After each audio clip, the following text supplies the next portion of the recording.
हमने व्याकरण के प्रयोजन के रूप में भी कुछ चर्चाएं कल कर ही दी थी। तो इन समस्त चीज़ों के बाद मूल जो प्रतिपाद्य विषय है वाक्यपदीयम का, वो 23वीं कारिका से प्रारंभ करते हैं और उस कारिका के द्वारा 2-3 चीज़ों की स्थापना करने जा रहे हैं यही प्रारंभ में। तो सबसे पहली बात तो एक तो ये है कि अभी तक हमने अपने व्याकरण दर्शन के आधार पर उस शब्द ब्रह्म के स्वरूप को तय किया जो शब्द ब्रह्म नित्य है, जो शब्द ब्रह्म क्रम रहित है, जो शब्द ब्रह्म सभी चीज़ों से संबद्ध होता हुआ भी स्वयं में असंबद्ध है और किसी भी प्रकार से विकार से रहित है। तो इस प्रकार का जो वह शब्द है, वह शब्द ब्रह्म पद वाच्य जो है, इसका निर्वचन व्याकरण से संभव नहीं है।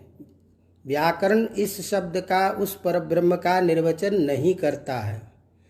व्याकरण के निर्वचन की बातें वहाँ से प्रारंभ होती है जब वह शब्द ब्रह्म विभिन्न उपाधियों से युक्त होता है और वह मध्यमा नाद में अभिव्यक्त होने के बाद जब दूसरे को बोध कराने की इच्छा से कंठ तालवादि के उपाधि से युक्त हो करके उससे जो उच्चरित जो ध्वनि रूप में है अभिव्यक्त हो करके दूसरों के साथ में सुनाई देता है, तो वह जब शब्द ब्रह्म विभिन्न उपाधियों से जब युक्त होता है तब उसमें साधुत्व असाधुत्व ये दोनों चीज़ें उपस्थित होते हैं।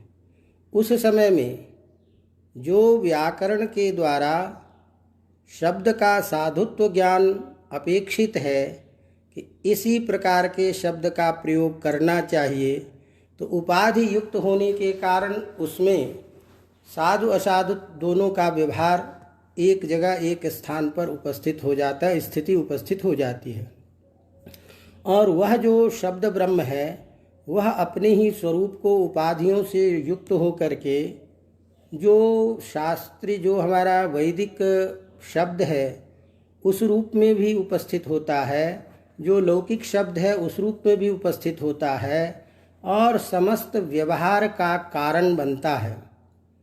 तो यहाँ एक चीज़ विचारणीय तो बात ये है, ध्यान रखिएगा कि हमारा जो सिद्धांत है उस सिद्धांत में हम उस शब्द की बात करते हैं जो हमारा शब्द नित्य है। और नित्य की जो स्थिति होती है वह स्फोटात्मक जो शब्द है वहाँ की नित्यता होती है। वह नित्यता रहने पर वह शब्द की नित्यता में ही ध्वनि आदि उपाधियों से ध्वनि के द्वारा अभिव्यक्त होने पर भी वह जो मूल जो ध्वनि रूप है हम उसको शब्द के रूप में नहीं बोलते हैं, वह ध्वनि अनित्य है। लेकिन लोक व्यवहार में शब्द का प्रयोग उसी ध्वनि रूप शब्द को कहा जाता है। तो इसलिए शब्द के 2 रूप हैं जिसकी हम चर्चा कई बार किए हैं और इसकी विशेष चर्चा आगे होगी। तो अब ऐसी स्थिति में लोक में जो प्रसिद्ध जो शब्द है उस शब्द की स्थिति में अनेक विचारधाराएं उपस्थित होती हैं। तो उसमें 2 तरह की बातें आती है। तो सबसे पहली बात कि शब्द जो लोक व्यवहार में प्रयुक्त होता है, जो परश्रवण ग्राह्य है और जो परश्रवण को बोध कराने के लिए प्रयोग किया जाता है, जो श्रोत्रेंद्रिय के द्वारा ग्राह्य है, वही शब्द व्यवहार में जब आता है तो वह व्यवहार वाला शब्द अनित्य है और अनित्य रूप में उस शब्द की सत्ता आती है। ऐसी स्थिति में शब्द के जो अनित्यत्व स्वरूप का बोध हो रहा है और व्यवहार सिद्ध दिखाई दे रहा है कि यह श्रोत्रेंद्रिय के द्वारा जो ग्राह्य है ध्वनि रूप, वह अनित्य है। ऐसी स्थिति में अनित्य होने पर जब वह उच्चरित प्रध्वंसी होगा, उच्चरित होगा, स्थिति होगी, तृतीय क्षण में विनाश होगा।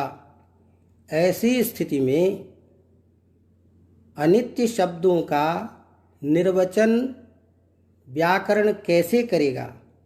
तब तो व्याकृत शब्द हमेशा उत्पन्न होगा, नष्ट होगा। तो उत्पन्न और नष्ट होने वाले धर्म से युक्त जो शब्द हैं, अनंत शब्द उत्पन्न होंगे, अनंत शब्द नष्ट होंगे।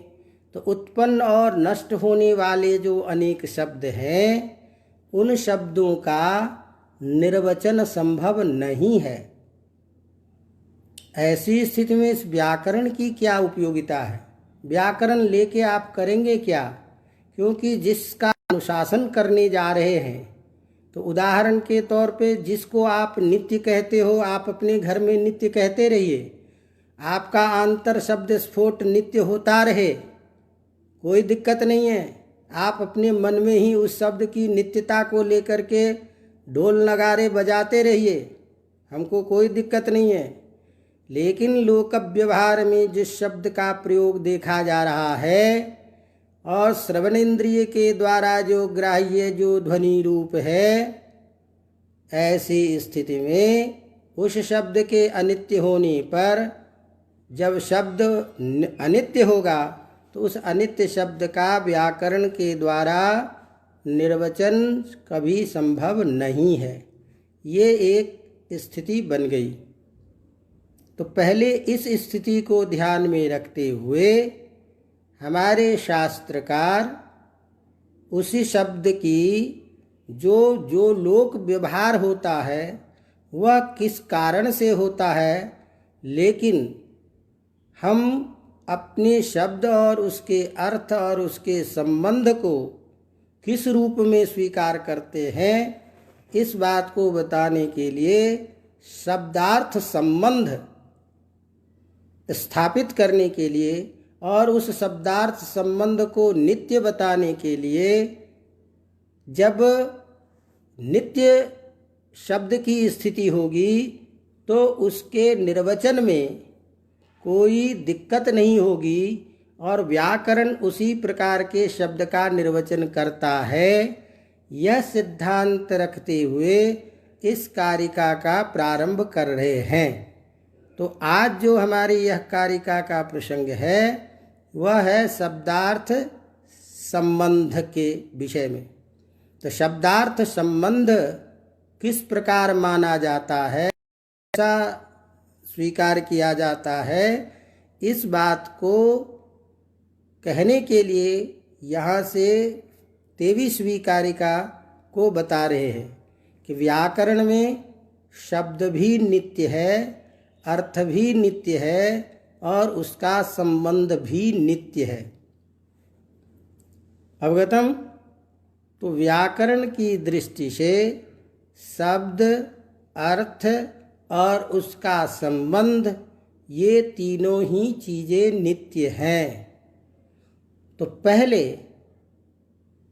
हम अपने सिद्धांत के आधार पर इसको तय कर लें, प्रमाणित कर लें, इसकी स्थापना कर लें कि ये कैसे नित्य है। उसके बाद में ये अलग प्रसंग आता है कि जो अनित्य मान रहे हैं उनको जवाब आपको देना है, उनके प्रश्नों का समाधान करना है, या वो अनित्यत्व पक्ष ठीक नहीं है। ये सब तो बाद की चीज़ है, लेकिन पहले आप स्वयं में ये नित्य है शब्द, इसको तो प्रमाण के आधार पर आपको स्थापित करना पड़ेगा। तो इसीलिए सबसे पहले जिस व्याकरण शास्त्र को हम पढ़ने जा रहे हैं उन व्याकरण शास्त्र के आचार्यों के द्वारा और श्रुति के सिद्धांत के द्वारा जब तक प्रमाणित नहीं हो जाएगा कि शब्द अर्थ और उसका संबंध नित्य है, तब तक हम किसी अन्य दर्शन की बात ही नहीं कर सकते। तो पहले आपको अपना पक्ष तय करना पड़ेगा कि हमारा तो भैया ये सिद्धांत है। तो हम व्याकरण की दृष्टि से व्याकरण की परंपरा में अपने आचार्यों के द्वारा बताए गए सिद्धांतों के आधार पर, श्रुति के प्रमाण के आधार पर पहले शब्द अर्थ और उसके संबंध को नित्य बताने जा रहे हैं। तो नित्य की स्थापना कर रहे हैं। इसी बात को कारिका के माध्यम से कहते हैं कि नित्याः शब्दार्थ संबंधाः समाम्नाताः महर्षिभिः। भाई, हम जिन आचार्यों के ग्रंथों को पढ़ रहे हैं, थोड़ा सा ध्यान दीजिएगा। पहले हम व्याकरण वाले अभी तक पूर्व कारिकाओं के माध्यम से सबका सम्मान रखते हुए सबको मैंने कहा कि सभी शास्त्र प्रामाणिक हैं, सभी श्रुति के तत्तद लिंगों के आधार पर दर्शनों की स्थापना होने के कारण सभी शास्त्र प्रामाणिक हैं। ये हमने सभी शास्त्रों की सत्ता, उसके बल की स्थापना हमने स्वयं ही कर दी है व्याकरण वालों ने कि सभी शास्त्र प्रामाणिक हैं। लेकिन प्रामाणिक होता हुआ भी व्याकरण की जो वस्तु स्थिति थी कि वह श्रुति भी शब्द में है, ओंकार जो है वह भी शब्द में है, और शब्द का निर्वचन करने वाला शास्त्र व्याकरण है। इसीलिए व्याकरण अत्यंत समीप है ब्रह्म के। व्याकरण अत्यंत उपकारक है और प्रधान है, ये हम बता चुके हैं। ऐसी स्थिति में अन्य शास्त्रों की भी प्रामाणिकता श्रुति के आधार पर देखनी होगी, और हमें भी जो अपनी बात कहनी है वह भी श्रुति को प्रामाण्य मान करके अपनी बात को स्थापना करनी होगी। तो अपनी स्थापना करने के लिए पहले हमारे आचार्यों के द्वारा जो बताए गए सिद्धांत हैं वह सिद्धांत ही कहना पड़ेगा। तो हमारे जो आचार्य हैं, जिसको अभी आपने पूर्व कक्षा में पढ़ा, त्रिमुनि व्याकरणम, व्याकरणस्य त्रयो मुनयः, हमारे व्याकरण के 3 प्रधान आचार्य हैं। यही हमारे प्रमाण हैं। इन आचार्यों के द्वारा जो बताए गए जो सिद्धांत है वही सिद्धांत हमारे लिए मान्य है। हम अभी किसी की ये बात नहीं कर रहे हैं कि आपका अनित्य मानना गलत है। हम किसी के पक्ष में नहीं जा रहे हैं कि नैयायिकों के लिए ये कहने के लिए कि आप अनित्य क्यों मान रहे हो, क्या कर रहे हो। आप जो मान रहे हो मानो, हम आपसे बाद में निपट लेंगे कि अनित्य है कि नित्य है। लेकिन हम अपने आचार्यों के द्वारा स्थापित सिद्धांत को तो पहले बता दें। इसीलिए हम अपनी प्रतिज्ञापूर्वक वाक्य के द्वारा, आचार्य के वचनों के द्वारा शब्द की नित्यता की सिद्धि कर रहे हैं अभी केवल। तो कह रहे हैं कि हमारे जो त्रिमुनि व्याकरण हैं, इसीलिए ध्यान में रखिए कि प्रसंग आ जाता है, याद आ जाता है, इसीलिए कुछ बीच में बोलने लगता हूँ कि जब मुनित्रयम नमस्कृत्य तदुक्ति ही परिभाव्य च वैयाकरण सिद्धांत कौमुदीयम विरच्यते। जब हम सिद्धांत कौमुदी के प्रारंभ में इस मंगल कारिका को, मंगल श्लोक को पढ़ते हैं, उस समय में जब ये प्रश्न आता है कि परिभाव्य शब्द का अर्थ जैसे विचार करना होता है उसी तरह से तिरस्कार करना अर्थ होता है। तो तिरस्कार करना अर्थ होता है, तो जब हम विचार करना अर्थ लेते हैं तब तो तीनों मुनियों को प्रणाम करके और उनके उक्तियों का विचार करके हम इस सिद्धांत कौमुदी को बना रहे हैं। ये अर्थ बिल्कुल संगत और सुंदर लगता है, लेकिन जब शब्द का अर्थ तिरस्कार करना भी परिभाव्य का है और कोई कहे कि भाई इस अर्थ का परित्याग तो नहीं कर सकते, तो तिरस्कार अर्थ करने पर इसकी संगति कैसे होगी? तो आपने उसको जवाब दिया कि परिभाव्य का अर्थ जब तिरस्कार करेंगे तो अर्थ करना है ये कि एतत् त्रिमुनि से अतिरिक्त जो मुनि हैं उनके वचनों को तिरस्कार करके। तो तिरस्कार करके का मतलब क्या है? उन मुनियों के वचनों के प्रति हमारा उतना आदर नहीं है कि वो क्या कह रहे हैं नहीं कह रहे हैं। हमारे आदरभूत हैं, प्रमाणभूत आचार्य ये त्रिमुनि हैं। ये कह करके वहाँ पर मैं कहा कि इस कथन से एक विशेष अर्थ को भी हम ज्ञापित करते हैं। और वो क्या विशेष अर्थ ज्ञापित करते हैं? एतेन मुनित्रयस्य व्याकरणमिदं सर्वांग पूर्णम अस्ति इति ज्ञायते। इससे ये भी हमने ये द्योतित किया कि त्रिमुनि व्याकरण अपने आप में पूर्ण व्याकरण है, इसीलिए इसमें अन्य की प्रामाणिकता की अपेक्षा नहीं है।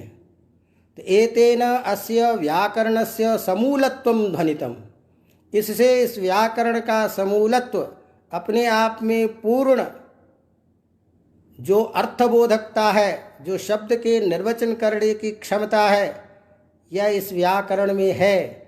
यह परिभाव्य के तिरस्कार अर्थ करने के बाद करने पर हमने उसकी संगति की थी।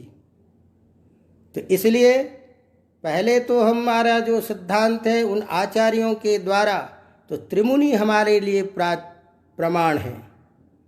तो हमारे ये तीनों मुनियों ने शब्द और अर्थ और उसके संबंध के बारे में ये बता दिए हैं कि नित्याः शब्दार्थ संबंधाः शब्दः अर्थः तयोश्च यः संबंधः स नित्यः भवति इति महर्षिभिः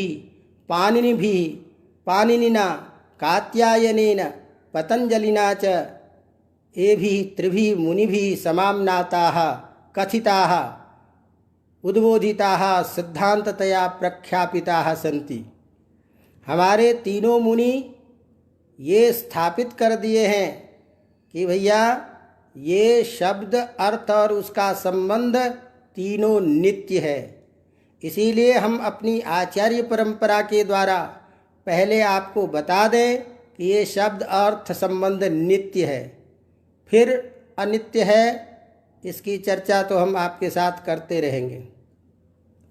तो उस सिद्धांत को स्थापित करने के लिए इस कारिका को उपस्थापित करते हुए कहते हैं, पूर्व आशंका को ध्यान में रख करके कि नहीं, शब्द के अनित्यत्व होने से, शब्द के अनित्य स्वीकार करके लोक व्यवहार में जो प्रचलित शब्द है श्रोत्रेंद्रिय से ग्राह्य जो ध्वनि रूप, उस शब्द को अनित्य मान करके लोक व्यवहार में प्रतीत पदार्थ को लोके ध्वनि शब्द इत्युच्यते, इस शब्द के व्यवहार को अनित्यत्व मान करके उच्चरित प्रध्वंसी शब्द होने के कारण, उत्पन्न विनाशशाली होने के कारण कैसे उसका निर्वचन करने में समर्थ होगा व्याकरण। यह जो आशंका है, इस आशंका का निराकरण आपको ये करना है, समझना है कि नहीं भैया, जिस शब्द की बात कर रहे हो वो शब्द हमारा नित्य है, अनित्य नहीं है। और हमारे आचार्यों ने सूत्राणाम सानुतंत्राणाम अनुतंत्राणाम, तो जो सूत्रकार हैं हमारे आचार्य पाणिनि ने, अनुतंत्रकार जो वार्तिककार कात्यायन है, और भाष्यानाम च, और जो भाष्यकार हैं, इन तीनों के प्रणेत्र भी, तीनों शास्त्रों के बनाने वाले जो हमारे आचार्य हैं, इन आचार्यों ने क्या किया? शब्दार्थ संबंधाः नित्याः, शब्द और अर्थ के संबंध को नित्य कहा। केवल यही तीनों ने नहीं कहा। प्रणेत्र भी के द्वारा ही आचार्य कात्यायन पाणिनि कात्यायन पतंजलि का ग्रहण हो जाएगा।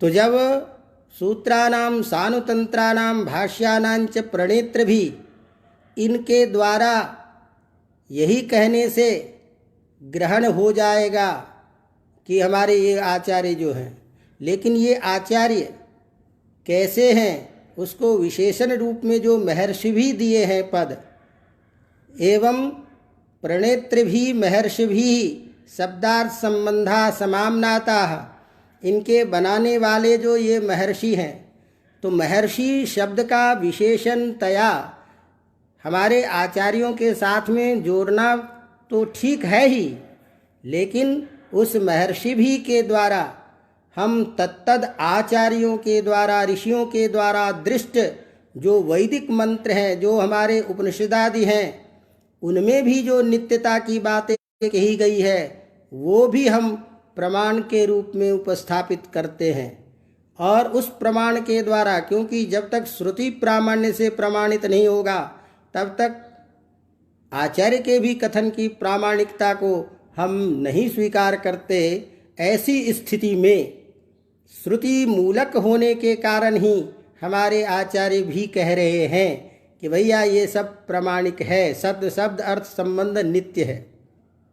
अवगतम। तो इस तरह से इस शब्द अर्थ संबंध को नित्यत्व स्थापित करने के लिए हमारे तीनों आचार्यों के द्वारा जो बताए गए सिद्धांत हैं, उस सिद्धांतों को भी कम से कम संक्षेप में समझना होगा, जिससे हमारे शब्द अर्थ संबंध की नित्यता की बात आती है कि कहाँ कहाँ आचार्यों ने ये बातें कही है। ऋषि ने ऋषियों के द्वारा, प्रत्यक्ष मंत्र दृष्टा ऋषि के द्वारा वेद में तत्तद स्थलों में कहाँ शब्द के वाक्य की नित्यता की बात की है, जो हमारे शब्द के नित्यत्व होने में प्रमाण होगा। तो इन सारी चीज़ों को कहने के लिए और कह करके पहले हम अपने शब्द के अर्थ के संबंध को नित्य कह रहे हैं। तो उसी बात को लिखते हैं कि भाई नित्याः शब्दार्थ संबंधाः शब्दार्थ संबंधाः नित्याः इति महर्षि भी समामनाताः, महर्षियों ने कहे हैं, प्रत्यक्ष बताए हैं। और वो कौन महर्षि? तो हमारे जो व्याकरण के जो त्रिमुनि व्याकरण के आचार्य हैं, सूत्रकार, वार्तिककार और भाष्यकार, तीनों ने कहे हैं।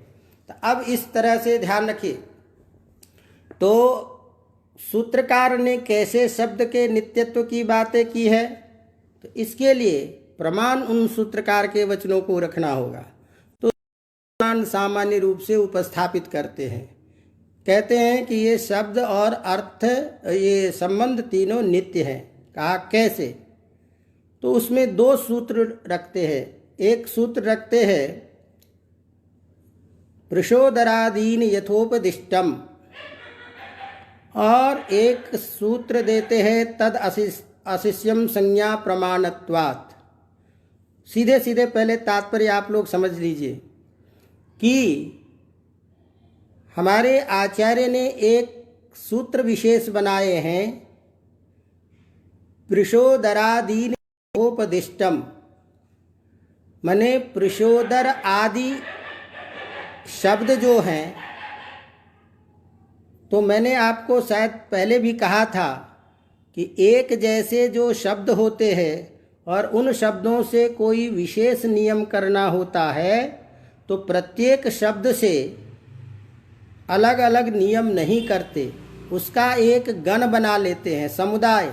और समुदाय बना करके उसको प्रथम शब्द से उसका गण नाम रख देते हैं और फिर वो नियम उसके बाद में लागू कर देते हैं। तो पाणिनि जी ने एक सूत्र बनाया, पृषोदरादीन यथोपदिष्टम, माने पृषोदर आदि जो शब्द हैं, पृषोदरादि गण में जो शब्द पढ़े गए हैं, वो जैसे शब्द उच्चरित है, जैसे शब्द कहे गए हैं, जिस प्रकार से शास्त्र और लोक में बोला गया है, वह शब्द उसी रूप में सही है। अर्थात व्याकरण के नियम के आधार पर, अष्टाध्यायी के सूत्र के आधार पर जो प्रयोग बनता है, जहाँ सूत्रादि की प्रवृत्ति से शब्द का अनुशासन किया जाता है, वो तो है ही।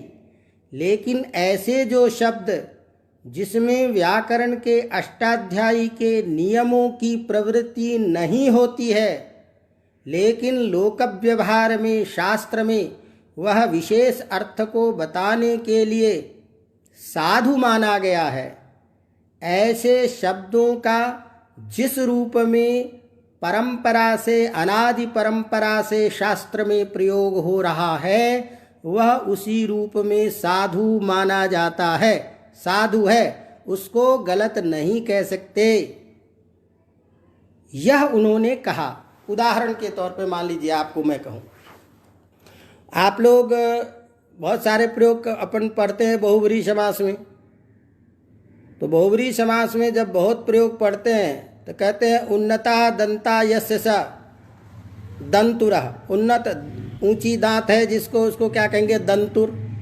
तो पाणिनि के नियम से हमने दंत शब्द से प्रत्यय करके और जो भी किया वो नियम है।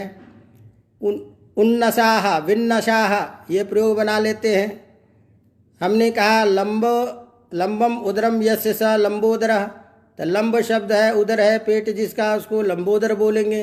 तो लंब शब्द है, उदर शब्द है, दोनों को समास करके लंब में अ, उदर में अ, उ को गुण करके लंबोदर बन दिया। व्याकरण के नियम से हो गया।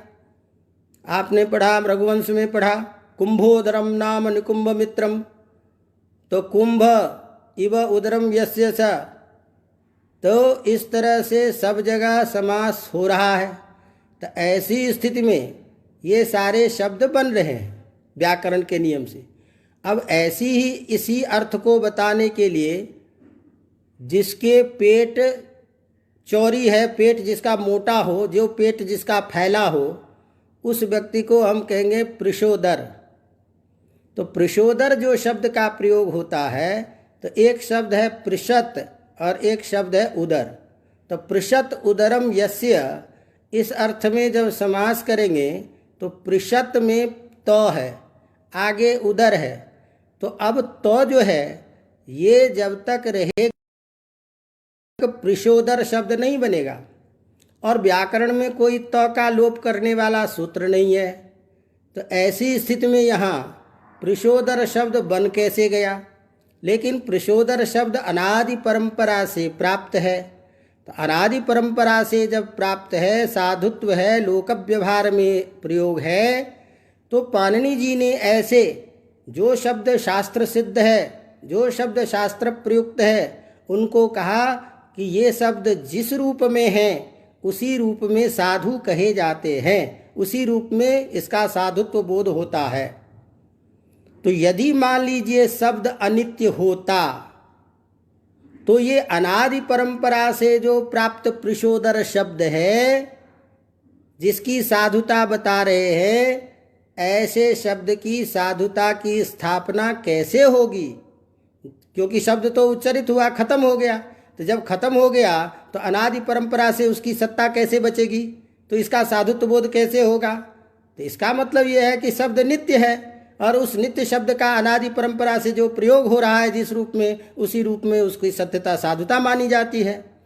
तो इस तरह से पाणिनि के द्वारा यदि शब्द अनित्यत्व होता तो प्रशोदरादीन यथोपदिष्टम इत्यादि सूत्र के द्वारा यथावत अनादि परंपरा से साधुता का बोध करा रहे हैं, वो साधुता का बोध कराना व्यर्थ हो जाता, वह कथन ठीक नहीं होता। ऐसी स्थिति में यह शब्द के नित्यत्व होने की बात करता है। तो हमारे आचार्यों ने इस व्याख्यान के द्वारा कह दिया कि देख भैया कि शब्द नित्य है। ये इस सूत्र के प्रामाण्य से ज्ञापित हो रहा है कि शब्द अनादि परंपरा, इसलिए तो जो अनादि परंपरा से ब्रह्मा बृहस्पति प्रोवाच, ये परंपरा से जो प्राप्त हो रहा है, चल रहा है, यदि उच्चरित प्रध्वंसी जो शब्द है उसी का व्यवहार होता तो उसकी सत्ता ही नहीं है, तो फिर इसका प्रयोग कैसे, अनादित्व उसमें कैसे होगा, अनादि परंपरा से उसका बोध कैसे होगा। तो एक तो ये बात। तो इस तरह से यथोपदिष्टम प्रशोदरादीन यथोपदिष्टम, यथा उपदिष्टम नाम यथा यथा उपदिष्टम इति विप्सा अर्थ में अभिभाव समास करो। यथा यथा उपदिष्टम तथैव तथैव साधु मंतव्यम इत्यर्थः। तो यथोपदिष्टानि तथैव साधूनि स्युः, जैसे कहे गए हैं उसी तरह से। तो जैसा जो प्रयुक्तत्व जो अनादि परंपरा से व्यवहार है वह उसकी सत्ता जब तक नहीं होगी तब तक उसमें अनादि परंपरा कैसे आएगी। इसीलिए शब्द की नित्यता को स्वीकार करने पड़ेंगे, एक बात। दूसरा, इसी तरह से उन्होंने सूत्र दिया तदशिष्यम संज्ञा प्रमाणत्वात्। तदशिष्यम संज्ञा प्रमाणत्वात् के बारे में एक प्रयोग उनको बनाना है, पंचालाह। तो पंचाल शब्द जो है वह क्षत्रिय का वाचक है, और उस पंचाल देश में होने वाला, इस अर्थ में हम पंचालाह प्रयोग बनाते हैं। तो ये ध्यान रखिए कि पंचालाह शब्द प्रयोग बनाने पे ये बहुवचन की विवक्षा में प्रत्यय होता है, और पंचाल शब्द से तस्य निवास अर्थ में, और प्रत्यय करने के बाद उसका फिर हम लोप कर देते हैं। तो पंचालस्य अपत्यानि बहूनि जनपदात्, क्षत्रिय का जनपदवाचक जो शब्द है उस शब्द से हम तस्य निवास इस अर्थ में अण प्रत्यय करते हैं। और अण प्रत्यय जब करते हैं तो ध्यान रखिएगा, यहाँ जो अण प्रत्यय की स्थिति आती है वो बहुत सारे सूत्र आते हैं पूर्व में। तद राज संज्ञा होती है, बहुवचन में होता है, तो बहुत की विवक्षा में होता है। और ऐसी स्थिति में अण प्रत्यय जब करते हैं तो उस अण प्रत्यय का लोप हो जाता है। अब जब लोप हो जाता है तो बहुत अर्थ को बताने वाला जो प्रत्यय था उस प्रत्यय का हो गया लोप। लोप हो गया तो अब जब पंचाल मूल शब्द बचा उसके लिए हमको प्रयोग करना है बहुवचन में। तो बहुवचन में आप प्रयोग कैसे करेंगे? तो उसके लिए सूत्र बनाया लुपी युक्त बदवचने। मैंने जिस प्रत्यय का लोप आपने कर दिया है उस प्रत्यय के द्वारा जो विशिष्ट संख्या आदि जो प्रकृति अर्थ का था उस अर्थ को बताने के लिए वो प्रत्यय बहुत विवक्षा में होगा। बात समझ में आ रही बात की नहीं? तो ऐसी स्थिति में उसको बनाने के लिए लुपी युक्त बदवचने ये अलग से सूत्र बनाया। ये सूत्र जब बन गया तो इसके बनने के बाद में पाणिनि जी ने अलग से सूत्र बना करके कहा कि तद अशिष्यम संज्ञा प्रमाणत्वात्। इसके लिए जो ये आप सूत्र बना रहे हैं ये सूत्र बनाने की कोई जरूरत नहीं है। बात समझ में आ रही बात की नहीं? ये सूत्र बनाने की कोई ज़रूरत नहीं है। तद अशिष्यम वो बनाने योग्य नहीं है। कौन सा? लुपी युक्त बदवचने। ये सूत्र बनाने की जरूरत नहीं है। क्यों? संज्ञा प्रमाणत्वात्, संज्ञा ही प्रमाण है।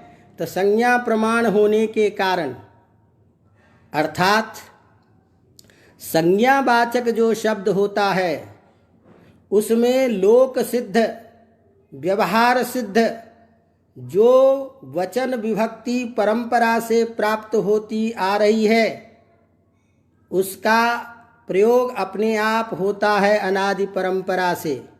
जैसे दारा शब्द का प्रयोग नित्य बहुवचनांत हमेशा प्रयोग होता है अपने आप में, क्योंकि दारा स्त्री का बोधक है, स्त्री संज्ञक है। आपह जो है जल संज्ञा का वाचक है, इसका प्रयोग हमेशा से बहुवचनांत में ही होता है। तो संज्ञा शब्दों का प्रयोग अनादि परंपरा से लोक व्यवहार के द्वारा शास्त्र के द्वारा अपने स्वभाव के आधार पर ही लिंग संख्या का बोध उसमें होता है। इसीलिए दारा शब्द का प्रयोग नित्य पुल्लिंग में ही होता, बहुवचनांत में ही होता। आप शब्द का प्रयोग बहुवचनांत में ही होता। तो ऐसी स्थिति में संज्ञावाचक जो शब्द है तो यह जो जनपद का वाचक है संज्ञा, इस संज्ञा शब्द में भी आपको बहुत विवक्षा में जस अपने आप प्रकृत्यर्थ से स्वतः आएगा, इसके लिए लुपी युक्तवद वचने का प्रयोग नहीं करना चाहिए, ये सूत्र नहीं बनाना चाहिए। तो अब आप बताइए कि ऐसी स्थिति में संज्ञावाचक शब्दों में जो यह अनादि परंपरा से लिंग वचन संख्या का प्रयोग बताया जा रहा है, यदि शब्द अनित्य होता, तो यदि शब्द अनित्य होता तो इस तरह से संख्यावाची शब्द में ये अर्थबोध कैसे होगा। तो इसीलिए अपने पंचालाह इस प्रयोग को बनाने के लिए, इसमें बहुवचन की विवक्षा के लिए, जस प्रत्यय करने के लिए, जिस प्रत्यय का बहुवचन वाले प्रत्यय का लोप हो चुका है उसको लाने के लिए जो लुपी युक्त बदवचने आपने सूत्र बनाया, इस सूत्र के बनाने की कोई जरूरत नहीं है, क्योंकि ये संज्ञा है और संज्ञा शब्द स्वतः संख्या आदि की विवक्षा को लेकर के चलता है। तो संज्ञा प्रमाणत्वात्, ये जो हेतु दिया संज्ञा एव प्रमाणम यस्य तत्संज्ञा प्रमाणम तस्मात् संज्ञा प्रमाणत्वात्, संज्ञा प्रमाण हेतु है। तो संज्ञावाचक शब्दों में अनादि परंपरा से तदनिष्ठ जो लिंग संख्या का बोध होता है वह स्वतः परंपरा से प्राप्त है। ऐसी स्थिति में यहाँ पर में इस सूत्र को बनाने की जरूरत नहीं है। ऐसा कह करके तदसंज्ञ संज्ञा प्रमाणत्वात् ये जो सूत्र बनाया गया, यह सूत्र ही इस बात में प्रमाण है कि शब्द नित्य है और नित्य शब्दों में संज्ञावाचक शब्दों में अनादि परंपरा से प्राप्त है। यदि शब्द मान लीजिए अनित्य होता, तो शब्द अनित्य होता तो इसमें इस तरह से शब्द में कहाँ से हमेशा से विद्यमान या जो बहुत वचनादि की विवक्षा है उसका बोध होता। इसीलिए ये सारे के सारे प्रयोग नहीं है। फिर कहा क्यों किए, ये लुपी युक्तवद वचने क्यों कहे, तो कहा कह दिए कोई बात नहीं है, ये पूर्वाचार्यों ने इस तरह की संज्ञा की थी, तो उन आचार्यों की भी बात को दिखाने के लिए यहाँ पर मैं लुपी युक्तवद वचने ये सूत्र कहा, लेकिन इसकी कोई ज़रूरत नहीं है। इस बात को बताने के लिए ये आपके तदस्यम संज्ञा प्रमाणत्वात् के द्वारा खंडित किया। तो इसीलिए इस बात की प्रामाणिकता, इस सूत्र की, यह जो सूत्र के द्वारा जो कथन है, इस कथन की सत्यता भी कब होगी, जब शब्द नित्य माना जाएगा तब। इसीलिए हमारे इन आचार्यों के द्वारा बताए गए इन सिद्धांतों से शब्द की नित्यता सिद्ध होती है। इसीलिए भैया हमारे यहाँ शब्द नित्य है। पहले तो अच्छी तरह से मैं अपनी बात आपको कह दूं कि हमारे आप क्या मान रहे हो, ये मैं अभी कुछ नहीं कह रहा कि आप अनित्य मान रहे हो, क्यों मान रहे हो, ये तो हम बाद में चर्चा करेंगे कि आपका अनित्य मानना और ये अनुमान प्रमाण से कैसे अनित्यत्व मान ले, और अनुमान प्रमाण के द्वारा चलने पर बहुत सारी बातें होंगी। दूसरी बात आनंद के लिए कह रहा हूँ, कोई पूछे अन्य शास्त्र वालों से कि भैया तुम व्याकरण वाले को क्या कहते हो, व्याकरण कौन सा शास्त्र है, शब्दानुशासन शास्त्र है, ये मानते हो कि नहीं मानते हो, पहले तो ये मान लो, बात कर लो। ये मैं अपनी बात कर रहा हूँ, शास्त्रकारों की बात मत कर रहा हूँ। विद्वान लोग जो है ना इस पर कोई बात करने लगे तो अलग बात होगी, लेकिन मैं अपनी बात कह रहा हूँ कि एक बात बताओ कि तुम तो पहले ये बताओ कि व्याकरण को तुम क्या मानते हो, शब्दानुशासन शास्त्र मानते हो कि नहीं मानते हो। या तो ये मानना खत्म कर दो, तुम अपने मत में मत मानो कि नहीं भैया व्याकरण शब्दानुशासन शास्त्र नहीं है, या तो ये मान लीजिए पहले। दूसरी बात, तुम ये मानते हो कि नहीं मानते हो कि षट् स्वंगेषु प्रधानम व्याकरणम, ये मानते हो कि नहीं। यदि चल जाएगी आपकी बात, जो कहोगे मानने को तैयार हो, तो एक तरफ तो आप सारी चीज़ों को कह करके व्याकरण वाले व्याकरण को शब्दानुशासन शास्त्र मान रहे हो, व्याकरण को प्रधान अंगों में मान रहे हो, तो जो प्रधान अंग है शब्द का निर्वचन करने का सामर्थ्य जिसके पास है, वो शब्द के बारे में जो कहेगा वो सही बात होगी कि आपकी बात सही होगी। ये तो सीधी सीधी मोटी बुद्धि वाली मोटी बात है कि हम जब भैया व्याकरण शब्द का अनुशासन करने वाला शास्त्र है, तो जो शब्द का अनुशासन करने वाला शास्त्र है वो शब्द के विषय में जो कहेगा आंख बंद करके मान लेनी चाहिए। हाँ ठीक है, शास्त्र चर्चा करने के लिए हम बहुत सारी बात कर रहे हैं कि शब्द अनित्य है कि नित्य है, कैसे है, लेकिन यदि इतना स्वीकार करते हो तो पूर्व पक्ष में पहले इतनी ही बात तो सीधी सीधी मान लो। हैं, चलिए कोई बात नहीं, ये माने नहीं माने अलग बात है, लेकिन हम अपनी बात तो पहले कह दें कि हमारे मत में भैया ये व्याकरण शास्त्र जो है, शब्द जो है नित्य का प्रतिपादन करता है, और ये हमारे आचार्य पाणिनि के द्वारा कहे गए हैं। तो इस तरह से पाणिनि ने इन दोनों सूत्रों के द्वारा ये बताया कि शब्द जो है वो नित्य है, और जब शब्द नित्य है तो शब्द के द्वारा जो उच्चरित जो शब्द बोध है वह भी शब्द दोनों को साथ साथ लेकर के चलता है। इसीलिए अर्थ का बोध होता है, वाच्यवाचक भाव संबंध होता है। तो शब्द जब नित्य है तो उसके साथ जो अर्थ हो रहा है वह भी नित्य है, और उसके साथ में परस्पर संबंध है वो भी नित्य माना जाता है। तो एक तो प्रमाण ये दिया। दूसरी बात, हमारे वार्तिककार ने भी शब्द की नित्यता की बात उद्घोष पूर्वक कह दी, और उन्होंने सिद्धे शब्दार्थ संबंधे इस वार्तिक को लिख करके कहा कि देख भैया, शब्द सिद्ध शब्दो नित्य इत्यादि। तो शब्द जब नित्य है, शब्द जब अर्थ, वो शब्द जब नित्य है, शब्द जब अर्थ भी नित्य है और उसका संबंध भी नित्य है। इसीलिए शब्द और अर्थ और उसका तीनों संबंध, तीनों चीज़ें नित्य है, इस बात को बताने के लिए डंके की चोट पर उन्होंने लिखा सिद्धे शब्दार्थ संबंधे, और व्याख्या करते हुए लिखा कि सिद्ध शब्द अत्य नित्य पर्यायवाचिनो ग्रहणम। सिद्ध शब्द जो है यहाँ नित्य का पर्यायवाची शब्द का ग्रहण किया गया है। इसीलिए शब्द की नित्यता की बात साक्षात वार्तिककार ने इस वार्तिक के द्वारा बताया। अब किस शब्द की नित्या, ध्यान रखो, ये अनित्य जो होता है ना, अनित्य, ये अनित्य तीन प्रकार के होते हैं। अनित्य तीन चीज़ों से होते हैं, सबकी चर्चा करेंगे। एक संसर्ग की अनित्यता होती है, एक परिणाम की अनित्यता होती है, और एक प्रध्वंस रूप अनित्यता होती है। तो संसर्ग की अनित्यता यह भी एक अनित्यता है, और दूसरी जो अनित्यता है, संसर्ग माने किसी के संबंध से जो बोध होता है वो अनित्यत्व बोध। जैसे मान लो स्फटिक मणि है, स्फटिक मणि में किसी उपाधि विशेष के आ जाने से जो उसमें जो दूसरे प्रकार का जो रंग बोध होने लगता है वह रंग बोध भी अनित्य है। संसर्ग के कारण उसमें जो बोध धर्म हो रहा है वो अनित्यत्व का बोध हो रहा है। तो एक तो ये। दूसरी बात हमने कहा परिणाम अनित्यता, जैसे दूध से दही बन जाता है, या कोई जो बेर का फल है, अब बेर का फल कच्चा है, उसका स्वरूप हरापन है, लेकिन कालांतर में वो पीलापन हो जाता है। तो यह जो है ये परिणाम की अनित्यता है। दूसरी बात प्रध्वंस, जिसका नाश। ये तीनों प्रकार की अनित्यता जो है, ये तीन प्रकार की ही अनित्यता है। इन तीनों प्रकार की अनित्यताओं के आधार पर इस शब्द हमारे इस अनित्यता नहीं होती है। अभी किसी ने लिखा है, यदि शब्दों नित्यस्तरी कथम व्युत्पाद्यते नित्यानाम अनुत्पाद्यत्वात् आकाशवत्। बिल्कुल हम चर्चा करेंगे, और इस बात की भी थोड़ा सा एक प्रसंग को निपटा लेते हैं।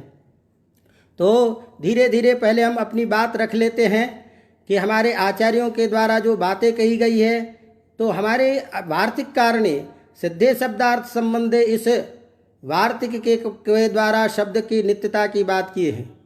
तो यदि ऐसी स्थिति में करेंगे, तो यदि मान लीजिए कि शब्द अनित्य होता, तो अनित्य होता तो फिर उस अनित्यत्व का व्यवहार के द्वारा जो अर्थबोध हम कर रहे हैं, उस अर्थबोध की स्थिति कब तक बनेगी?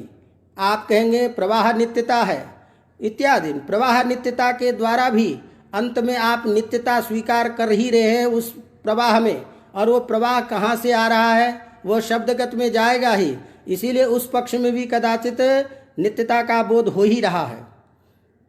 तो ये भाष्यकार के वार्तिककार के द्वारा ये कथन कि शब्द अर्थ नित्य, शब्द नित्य अर्थ। अब यहाँ जो शब्द नित्य है ये ध्यान रखिएगा कि किस शब्द की बात कर रहे हैं। तो जाति स्फोट लक्षण वाला जो है, अर्थात जाति और व्यक्ति, ये दोनों रूप में जो बोध हो रहा है, अर्थात हम जिसकी आगे चर्चा करेंगे, शब्दत्व व्याप्य शब्द जाति जो स्वीकार करते हैं नहीं आए, इसी तरह से जो अर्थ उसकी जाति में नित्यता स्वीकार करते हैं, तो जाति की नित्यता स्वीकार करने वाले भी उसमें रहने वाला जो धर्म है, उस धर्म को, जब रहने वाले धर्म को, जाति को नित्य स्वीकार कर रहे हो, तो तदाश्रयवान जो है वो कोई नित्य ही होना चाहिए। ये सब चर्चा करेंगे बाद में। लेकिन इस नित्य शब्दार्थ संबंधी इस वार्तिक के द्वारा भी साक्षात नित्य शब्द का उल्लेख हमारे आचार्य ने किया है, तो यह भी शब्द की नित्यता की बात करता है। अब आ जाइए, हम अभी आपको बात करते हैं। पहले हमने आपको बता दिया था कि षड्भाव विकारेषु, ये षड्भाव विकार होते हैं, और षड्भाव विकार उसी में होंगे जो अनित्य होगा, जिसमें जायते, अस्ति, वर्धते, परिणमते, ह्रस्यति और विनश्यति का विकार होता है। शब्द में इस प्रकार का कोई विकार कभी संभव नहीं है। इस बात को बताने के लिए हमारे भाष्यकार ने भाष्य की पंक्ति में जगह जगह लिखा, संग्रहे तावत एतत् प्राधान्येन परीक्षितम नित्यः शब्दः। संग्रह ग्रंथ में भी इस तरह से बार बार परीक्षण करके ये कह दिया गया कि शब्द नित्य है। तो ब्याडी ने कहा, ब्याडी के उक्त वचनों के आधार पर हमारे सारे भर्तरी आदि सारे सिद्ध कर रहे हैं। तो हम तो अन्य आचार्यों को अभी पकड़ ही नहीं रहे हैं। हमारे तो त्रिमुनि जो प्राचीन, जो जिसके शास्त्र हम पढ़ रहे हैं, उसी की बात हम कर रहे हैं। तो वो हमारे भाष्यकार ने क्या कहा अपनी बात, अपने सीधे सीधे अपने मुंह से, कि ध्रुवम कूटस्थम अविचाल्यन पायोजन विकार्य अनुत्पत्ति वृद्धि व्ययोगी यत्तन्नित्यम।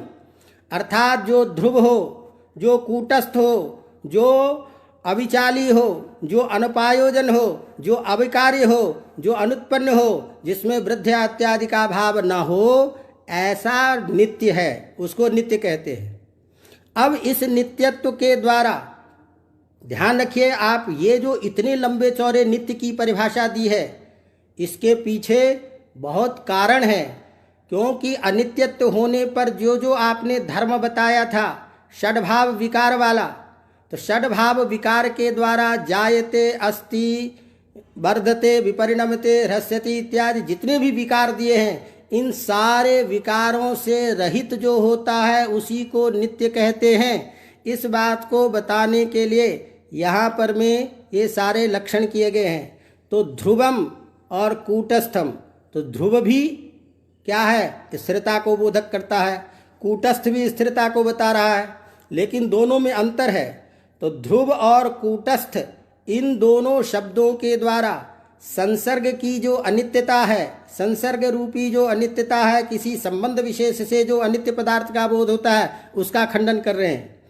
अविचाली, इस बात के द्वारा जो परिणाम की अनित्यता है, उस परिणाम की अनित्यता का खंडन कर रहे हैं। तीसरा जो अनपाय है, इसके द्वारा प्रध्वंसाभाव इत्यादि जो है उसका जो है खंडन करें। अनपाय, विचाल का मतलब होता है रूपांतरित, और जो अविचाली है अर्थात जिसके रूपों में कोई अंतर नहीं आता है, ऐसा जो है, तो यह जो परिणाम वाला है, इस परिणाम की अनित्यता को सिद्ध कर रहे हैं। तो इस तरह से परिणाम की अनित्यता जहाँ न हो वो नित्य है, संसर्ग की अनित्यता जहाँ न हो वो अनित्य है, इसी तरह से ध्वंस की अनित्यता न हो वो नित्य है। इस तरह से तीनों प्रकार के अनित्यता का खंडन करने के लिए नित्य का लक्षण बताते हुए ध्रुवम, कूटस्थम, अविचाली, ये सारे के सारे उदाहरण लक्षण दिए। इसके बाद में देखिए, उत्पत्ति सत्ता पर्यंत जितने भी वाद है उसको अनुत्पत्ति शब्द के द्वारा कहा। तो अनुत्पत्ति शब्द के द्वारा जन्म, सत्ता रूप जो भाव विकार है, इस दोनों का खंडन कर रहे हैं। इसी तरह से अवृद्धि, इसके द्वारा जो वृद्धि लक्षण का विकार है उसका खंडन कर रहे हैं। अनुपायोजन, इसके द्वारा जो परिणाम रूप है विपरिणाम का, उस विपरिणाम रूप जो अनित्यता, उसका खंडन कर रहे हैं।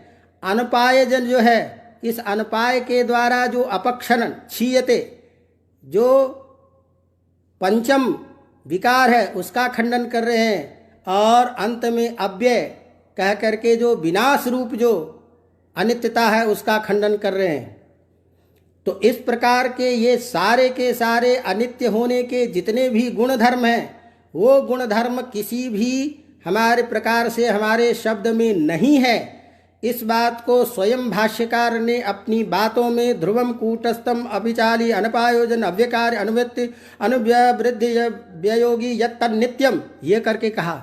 इससे भी बात नहीं चली इसको भी ध्यान में नहीं रख।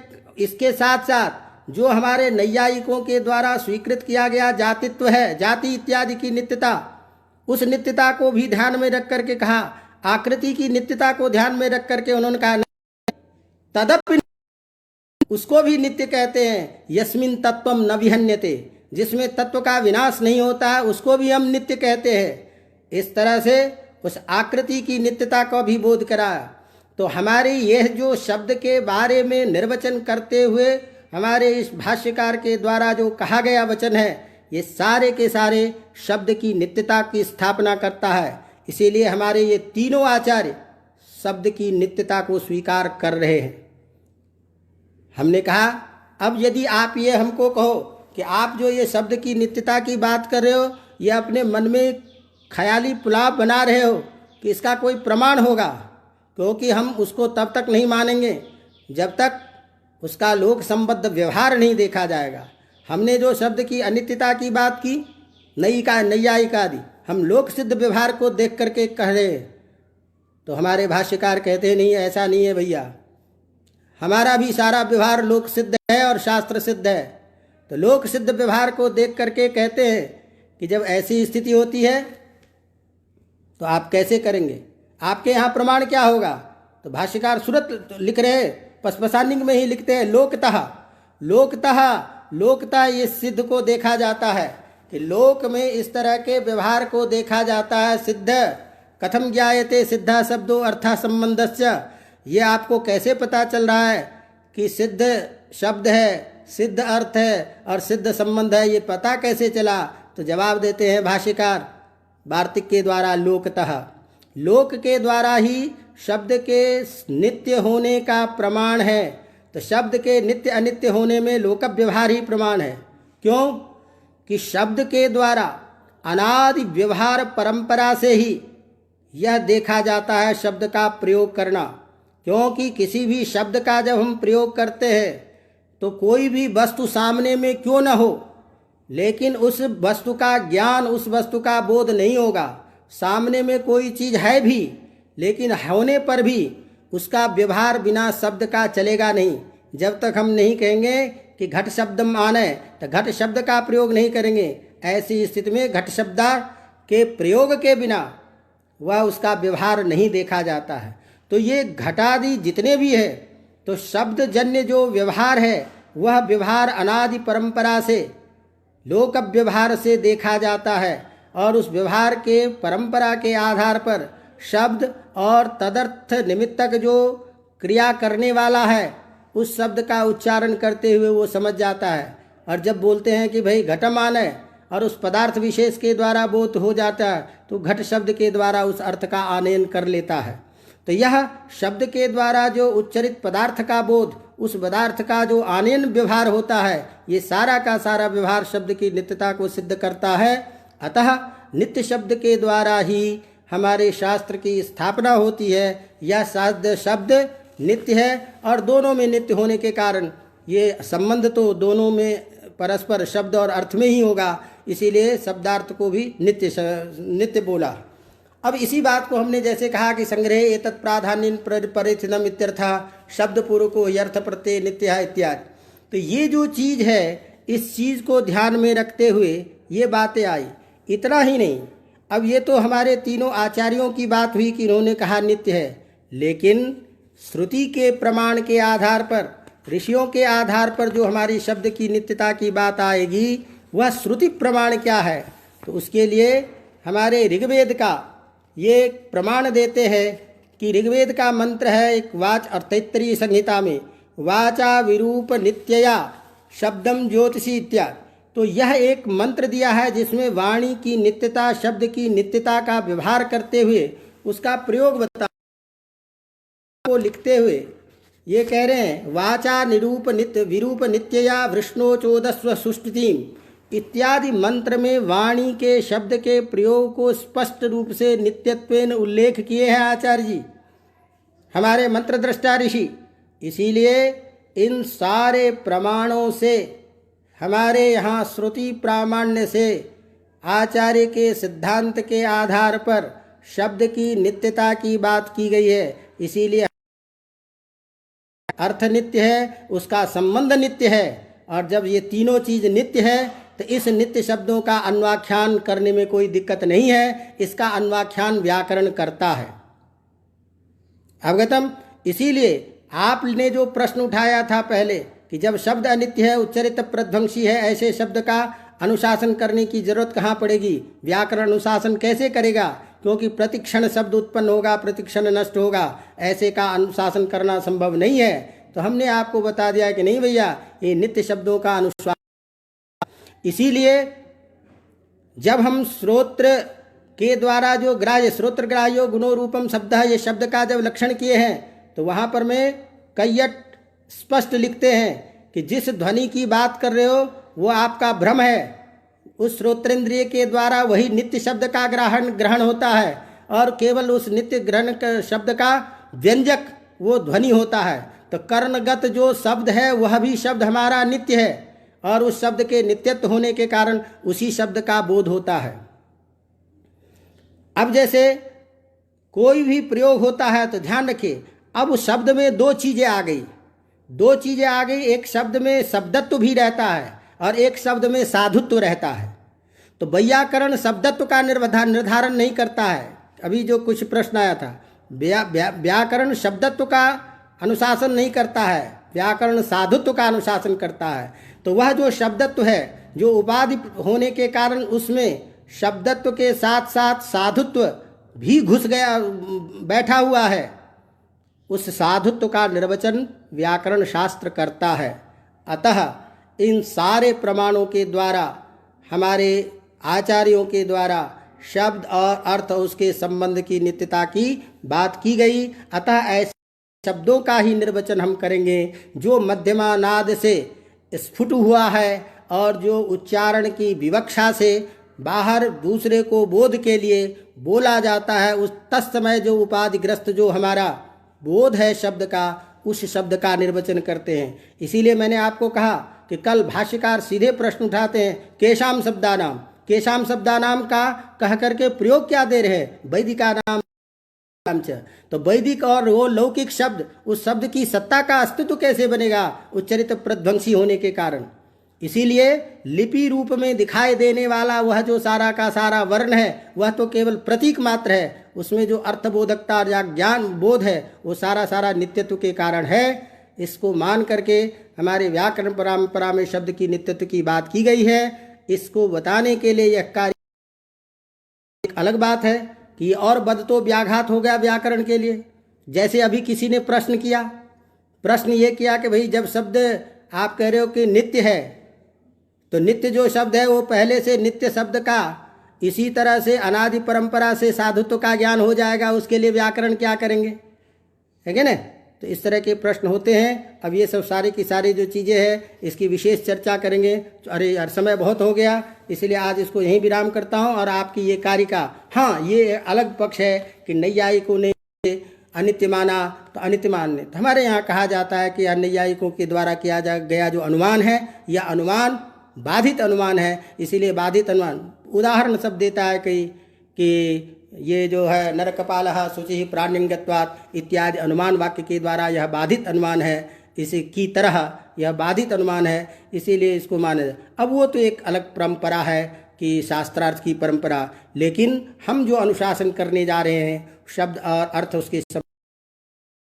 तो व्याकरण में आप लोगों को यदि प्रश्न पूछे कि भर्तरी के आधार पर, व्याकरण के आधार पर शब्द अर्थ नित्य का संबंध क्या माना गया है, तो इतना बताना है नित्य माना गया है। और इतना बहुत है आप लोगों के लिए। विशेष चर्चा शास्त्रीय चर्चा के लिए करेंगे। बाकी आप सबका बहुत बहुत हार्दिक अभिनंदन, धन्यवाद।